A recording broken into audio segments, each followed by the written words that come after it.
Енді оңтүстік Кореяда ұшақ апатқа ұшырап, 179 адам қаза тапты.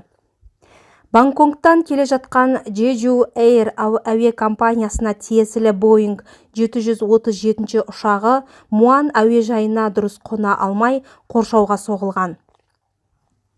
Ұшақта 181 адам болған, оның 6-ы экипаж мүшесі екені айтылды. Апаттан 2 адам ғана аман қалған. Апатқа ұшақтың қону кезінде құстармен соғылуы және соның салдарынан ұшақ доңғалақтарының ашылмай қалуы себеп болуы мүмкін. Оңтүстік Кореяда апатқа ұшыраған ұшақ бортында Қазақстан азаматтары жоқ. Ұшақ апатынан 181 адамның 179-ы мерт болды. Жергілікті биліктің алдын ала мәліметі бойынша оңтүстік Кореяда апатқа ұшыраған ұшақ жолаушылардың арасында Қазақстан азаматтары жоқ. Бұл туралы Сыртқы істер министрлігі растады.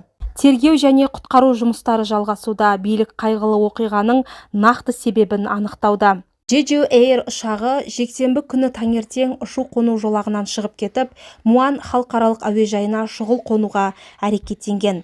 Ұшақ қоршауға соғылып, айтарлықтай шығын келтіріп, кейін өрт шықты. Өрт сөндіру бөлімінің өкілі соқтығысқаннан кейін жолаушылар ұшақтан ұшып кеткенін айтты. Бортта 181 адам, оның ішінде 6 экипаж мүшесі болған.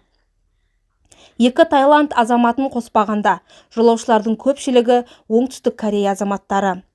Бір жолаушы мен бір экипаж мүшесі, екеуі де әйел, апаттан кейін көп ұзамай құтқарылып, Мокпо қаласындағы ауруханаға жеткізілді.